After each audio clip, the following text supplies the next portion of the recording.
Surely by this time in the term, you have flipped through the pages of your field guide, you've made attempts to identify some of these birds, and you've realized that sometimes, more often than not, male birds look different than female birds. This is something called a sexual dimorphism. So sexual, that means that the differences are dependent on sex, and dimorphism just means that there's two forms. Sexual dimorphism. Sometimes sexual dimorphism is just rather based on small traits, and it's not very obvious. And then other times, the plumage differences are quite significant. I've got some nest boxes here at this park, and trying to back up and keep that nest box in view. But these nest boxes, there's at least one pair of tree swallow that has made a nest in one of these boxes. And if I'm lucky enough, we'll get a tree swallow to perch on that nest box while I'm talking to you. The tree swallow is a species that has sexual dimorphism. The male has some blue structural color on the back. So he's mostly a dark color, but when the light shines on him just right, it is refracted and appears brilliant blue. And then the chest is white. The female is very similar, except that she doesn't have that structural blue color. So instead, she's got the white chest, but then her feathers on her back are more gray in appearance. Again, just the melanin that creates the gray color, and not the structural parts of the feather that refract the light and make it appear blue. So that's an example of sexual dimorphism. The male looks different than the female does. Other birds are even more drastic than that. You've got the cardinal, the northern cardinal, where the male is a bright red color and the female is a drab brown color, with some touches of orange or red on her beak and on her head. The red-winged blackbird is another example of a sexually dimorphic species. The male red-winged blackbird is all black. And then he's got little red coloration on his wings, red and yellow. The female looks completely different. The female is brown with black specks. And if you saw the two together, you wouldn't have any reason to think that they were the same species, but they are. So the female is much more camouflaged. She is built to hide from predators while she sits on her nest and cares for young. The male is built for attracting attention. All right, I almost gave up on these tree swallows, but because you can see, I think there's one perched on the nest box stake right now. Let me just sneak a peek. All right, so it wasn't actually perched, it actually had gone in the box. Oh, there's one on top of the box. So I was just standing like 3 feet too close, and now that I've backed away just a bit, it is able to visit its nest and its young. I don't know if you noticed this, but apparently I have not backed away too much, and so the poor tree swallows are quite upset. So I'm going to start taking a walk here and get out of the way of these poor tree swallows before they attack my head and tear out more hair from my head than I already have lost. I wasn't expecting that. I had been standing there for a little while and wasn't experiencing any of that defense behavior. Okay, so the tree swallows, sexually dimorphic, not extremely so, and so this actually tells me some things about the behavior, the sexual behavior of these birds. There is some dimorphism, so that actually means that the males are trying to attract attention. They're trying to attract attention to females, and the reason for that is that the choice of who to mate with is usually it's it's usually the female's choice to make. Now, why is this? It's because think about the contributions that males make to the offspring versus the contributions that females make to the offspring. Now, they both contribute genes. That's certainly important. But how do they deliver those genes? The male delivers those genes in a teeny tiny little cell called a sperm. And the sperm is just a little packet of genes with a tail that can propel it through the female oviducts. The female, on the other hand, she's got an egg that is actually quite large, and so she is investing a lot of energy into the offspring from the very first step. The male is just contributing genes, the female is contributing genes plus the nutrition that those little bird embryos are going to depend on for all the days that the eggs get incubated. And guess what? Who's incubating those eggs? In some species of birds, it's both male and female. And in very, very few species of birds, it's only the male. But in the vast majority of birds, it's the female that is investing all of her time and energy into incubating the eggs. And so not only do we have a material investment that the female is making that's greater than the male in terms of egg versus sperm, but we also have a time investment that's much greater by the female compared to the male.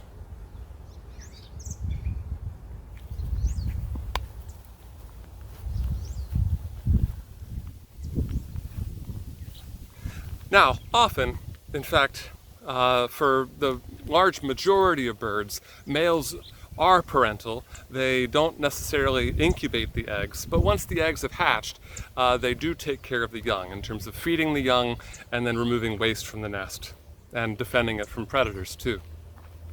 So I don't want you to think that it's just the females that are investing and the males just contribute sperm and that's it. That does happen in some species, but in most, it's a little bit more balanced.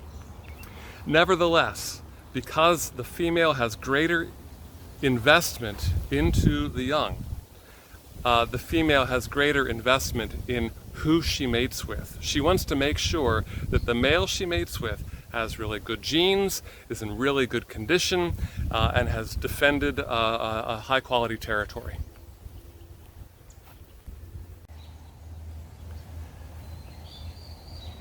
Now, since males do care for the young, in addition to the females, there has to be some cooperation there between male and female for a period of time, at least during the reproductive season. That leads to birds as a whole. In fact, 90% of species are considered socially monogamous. They are not like the red-winged blackbird, because the red-winged blackbird is polygynous, and the males don't take care of the young after he's inseminated multiple females. So he's part of that 10% of species that's not socially monogamous. The remaining 90% of bird species are socially monogamous. What this means is, because the male does have a role in parental care, at least taking care of the young after they've hatched, that there has to be some cooperation, that the male and female partner have to interact and be social together. And so that's where the social part of social monogamy comes through. Now, the monogamy part is, of course, referring to a union, sexual union between a male and a female and no others. But that's not actually true with social monogamy. It used to be we thought that was true. But with the advent of genetic fingerprinting a few decades ago, we started to find out that one species after another was not faithful in a sexual way to its partner. I'm getting close here because this is kind of talking personal. Most birds are not sexually faithful to their partner. It's actually rare. What happens is a male or a female will mate up with one partner, and they will mate, obviously. They will build a nest. They'll take care of young. But the female bird will frequently mate with other males that are not her partner. These are called extra pair copulations, which then, if they're successful, lead to extra pair fertilizations. And the eggs in a single female's nest, of course, are all hers, but they aren't necessarily all genetically fathered by the male that's taking care of them. Female birds will actually seek out these extra pair fertilizations. She already has a social partner that she knows will take care of the young and be a good father. But she's also looking to what's called hedge her bets. What if this parental father isn't particularly healthy, or he's not very aggressive, he doesn't defend territory all that well? Sure, he's a good dad, but he doesn't have all the attributes that females might be looking for.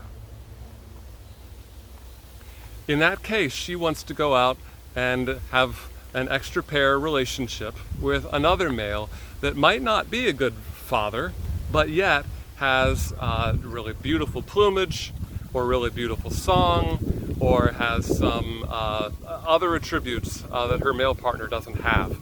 And this way she can have offspring, this female can have offspring that have a variety of traits. Some are good, she's going to have sons that are good parents. She might have other sons that might not be good parents, depending on what's genetically heritable. And she might have sons that are really successful in getting mates. That's actually called the sexy son hypothesis. I didn't make that up.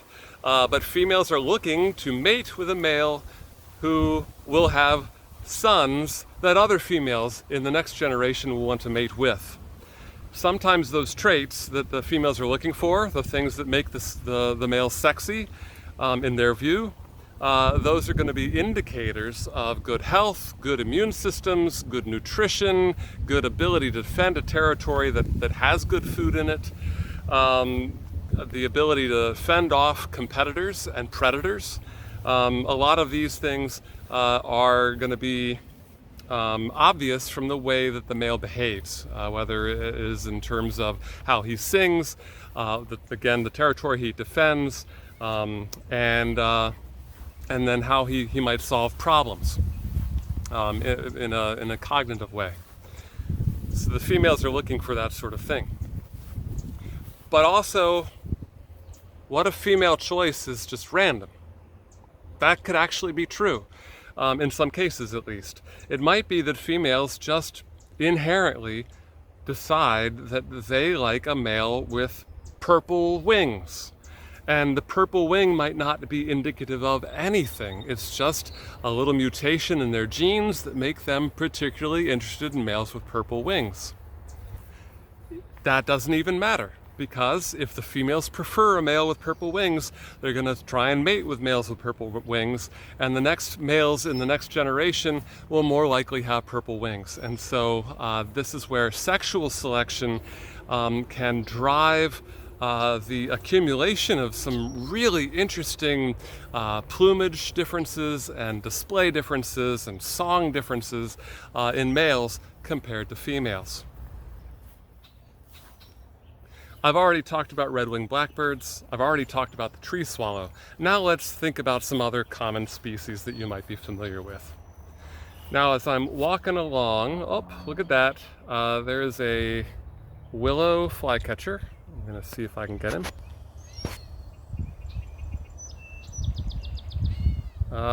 Don't know if you saw him, but he was perched there in the vegetation on the left, saw some kind of insect in the grass in the path, and he went and got it.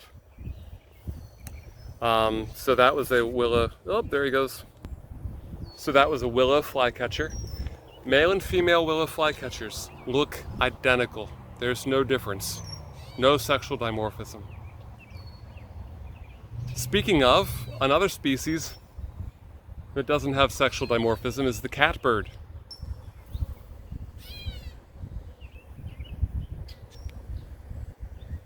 So let's see if I can get a little closer to this catbird. You hear him giving a call? So catbird species, it's called the gray catbird. Males and females are no different. They look the same. And actually, in the background of the catbird, I'm hearing a robin. And there are mild plumage differences in the American robin, but not very strong. The male has a brighter breast color than the female does, but both of them, and the male also has darker, blacker plumage on the back than the female does. But still, it's very mild, and you'd have to be somewhat experienced to keep track of whether it was a male or female. Just a little while ago, I saw American crows. You can't tell a difference between male and female American crows. And the song sparrow just gave a song. Can't tell the difference between male and female song sparrows. I actually thought that as I would be walking through this vegetation, I'd find a lot more sexually dimorphic species than I am. But a lot of the common ones aren't particularly different between male and female. Now, there are lots of warbler species that are sexually dimorphic, where the male is very bright and the female more camouflaged. And of course, there's the northern cardinal, which is much brighter red in the male and much drabber browner in the female. Well, this pattern can tell us something about, again, the number of genetic partners that they have. Take the northern cardinal. You almost always see a northern cardinal male and female together. If you're watching a bird feeder, one of them comes to the feeder, chances are the other one is nearby watching the action at the bird feeder. If you thought that that meant that they were sexually monogamous, completely faithful to one another, you would be wrong. The female cardinal seeks out other copulations from other males. And we know that she's more likely to do that because of that sexual dimorphism. This sexual dimorphism is a sign that there's a lot of selection pressure on males to gain additional mates. And if the male looks similar to the female, that is, there's less sexual dimorphism, for whatever reason, there's much less pressure to get for whatever reason, there's much less evolutionary pressure to get additional mates, and instead there's more evolutionary pressure to pay attention to the one mate that you have and the offspring that you had together. And for some species of birds, it works better to have one partner, and for other species of birds, it works better to have multiple partners. Because we've got these two strategies going on in the bird world at the same time, it means this trade-off between the benefits and costs of monogamy are different for each species. So it's not a good thing or a bad thing, it's just different. And there you go.